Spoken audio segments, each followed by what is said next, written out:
Non, qu'est-ce qu'on écrit? Que l'action du chat ou du voleur. Allez, c'est parti. Qui est-ce qui crache? Qui est-ce qui fait un bond en arrière? C'est le voleur qui fait un bond en arrière.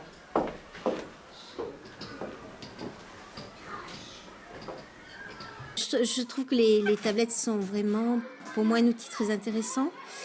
Et notamment dans le cadre des ateliers qu'on peut organiser en classe, parce que ça permet de se débarrasser de tous les problèmes de gestion de matériel. On a un gain de temps de, je dirais, 30 à 40% de gain de temps, et ça, c'est génial dans une classe. Ça se traduit par une plus grande disponibilité de l'enseignant par rapport à l'enfant pour l'aider, et non pas pour tout ce travail de gestion qui est perturbateur, qui est un artefact énorme dans notre profession. Un autre intérêt pour moi, et toujours dans le même ordre d'idées, c'est que je trouve qu'on est amené dans le métier d'enseignant à avoir 50% de temps de classe et 50% d'analyse et de gestion de ce que produisent les élèves.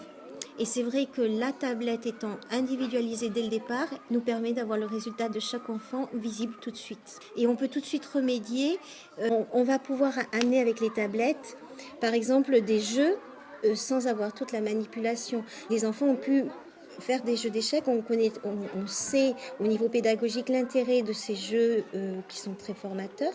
La limite de l'utilisation du jeu en classe, c'est le temps. Le jeu est très coûteux en temps parce qu'il faut mettre en place l'atelier. 14 ou 10 jeux d'échecs à gérer dans une classe, c'est très compliqué. Et là, on a à disposition de chaque enfant un jeu d'échecs.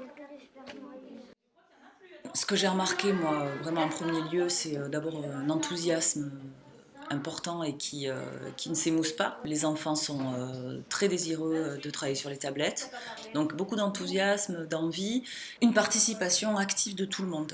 Mais en tout cas, les tablettes apportent déjà cette envie de travailler et d'entrer dans les apprentissages.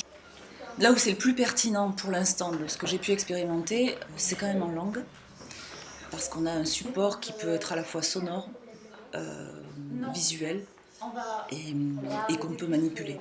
C'est un outil de manipulation vraiment intéressant. On en revient au droit à l'erreur, je pense. C'est l'intérêt principal. Pour l'enfant, moi je trouve que c'est important aussi de savoir qu'il a le droit de se tromper et que ça fait partie du parcours d'apprentissage de l'enfant.